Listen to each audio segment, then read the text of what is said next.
We're now calling Ron. Ron is here. We are here. Tina's here, but she's soon going to be here. Any questions? Anyone? No, I'm set. Let's dial the number.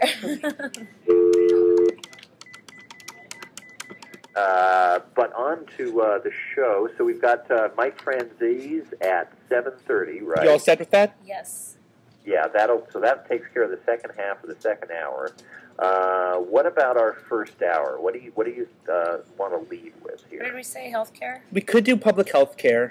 I like that. I like and I specifically have been interested in this political angle given the polls. Yeah.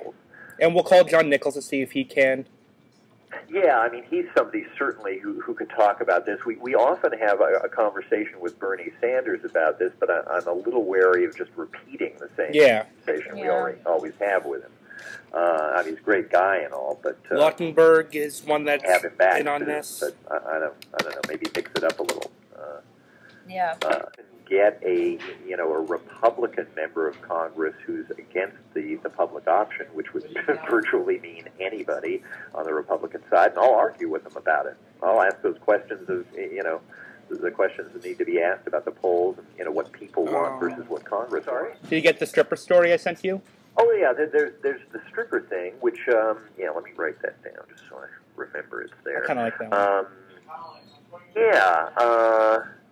That the whole question of whether there ought to be a kind of standard age for adult-related stuff. I mean, why is it that you're old enough to take your clothes off for a room full of strange men, but you're not old enough to have a beer, or even in a building where beer is being served? Yeah. Which also extends out to how is it that you're old enough to be handed a gun and off to a foreign country to kill people and risk your own life, but you're not old enough to have a beer? Yeah.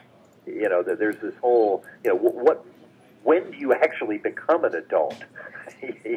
What's a sensible answer to the question of, who is actually an adult? Not old enough to drink, they're not old enough to kill, is my feeling. And they're probably not old enough to strip either, Media Matters. Yeah, do you want, for Media Matters, I was thinking, do you want someone from Media Matters, or do you want, like, a lawyer, or so, like, maybe even a Ron Kuby who could tell you legally if what Michael Savage is doing is threatening?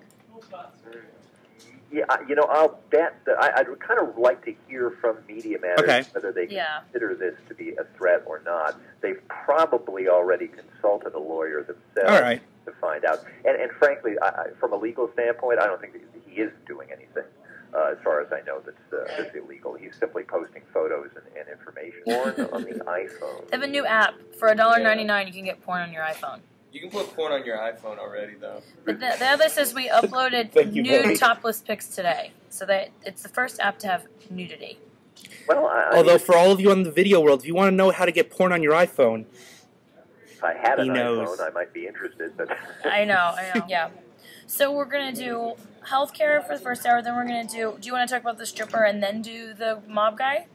Yeah, why don't we do that? We could do that. Yeah, I think we we talk a little. Use the talk topic in that first half of the second hour. Right. Yeah. And then do the mob guy, and then maybe at 8 o'clock do the Media Matters thing, and then we can talk about the China software.